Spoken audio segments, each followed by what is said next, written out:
Olá, hoje fala-se muito em vida saudável. Ter vida saudável é fundamental e muitos estão em busca da chamada vida saudável. E aí já vão mudando os seus hábitos alimentares, vão mudando os seus hábitos de vida, buscando ter um estilo de vida mais saudável.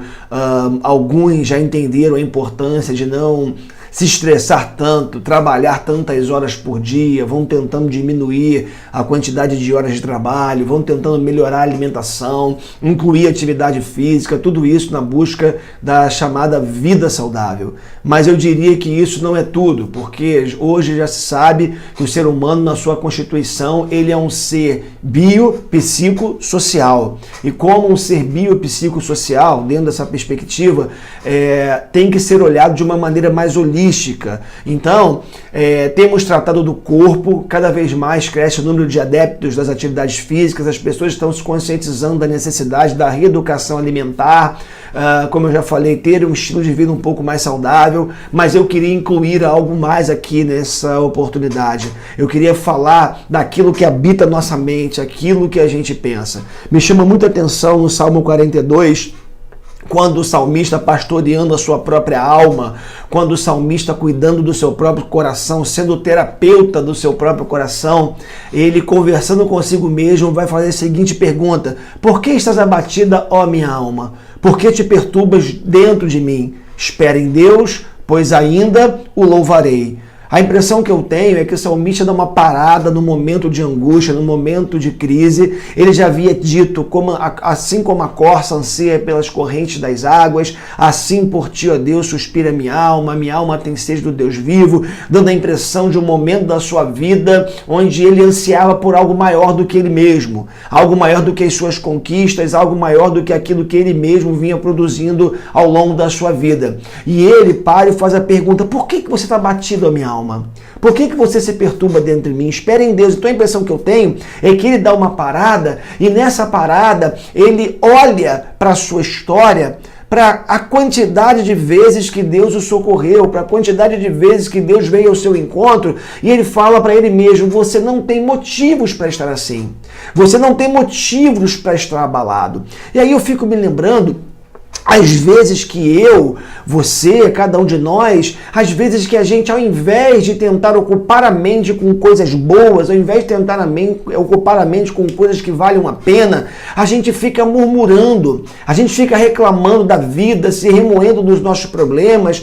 E aí eu estava lendo um pouco sobre isso, né, e percebi que quando a gente vive uma vida estressada, o nosso organismo, né, libera um hormônio, que é um hormônio liberado pela glândula suprarrenal, que ele é liberado no nosso organismo quando nós estamos diante de uma situação de estresse. Ele nos prepara para o estresse. Só que esse hormônio, ele é prejudicial para o nosso organismo e quando liberado frequentemente, ele causa males para o nosso organismo. E isso é interessante porque quando nós, por exemplo, vivemos reclamando, resmungando, o nosso organismo ele também libera o cortisol. Ou seja, toda vez que a gente vive uma vida murmurando, toda vez que a gente vive na perspectiva da reclamação, a gente está fazendo mal para o nosso próprio organismo. Então, ao invés de murmurar, o salmista está nos estimulando a nós pensarmos em Deus, pensarmos nas coisas do alto,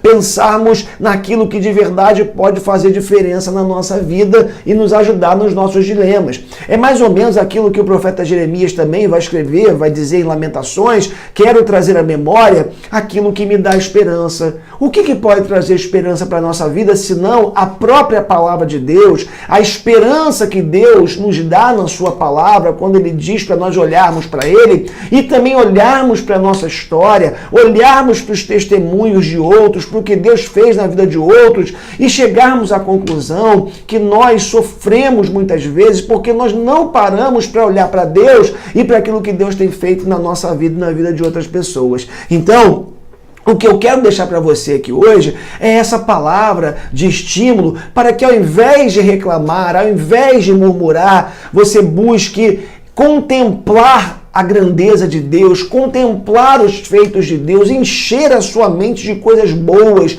encher a sua mente da palavra de Deus e dos feitos de Deus na história. Porque quando a gente age assim, a gente de verdade pode dizer que a gente alcançou a vida saudável. Vida saudável que, como eu já lhes disse, passa pelo corpo, passa pelas nossas emoções, mas passa também pela nossa devocionalidade. Aqueles que têm vida devocional em dia, que mantêm vida devocional em dia, que amam a Deus, que buscam a Deus, podem dizer que têm vida de qualidade, vida que vale a pena ser vivida. Então, ao invés de ficar liberando cortisol, que faz tanto mal, comece a encher a sua mente, seu coração da presença de Deus, da palavra de Deus, e você vai ver como que a sua vida vai ganhar em qualidade. Que Deus te abençoe em nome de Jesus.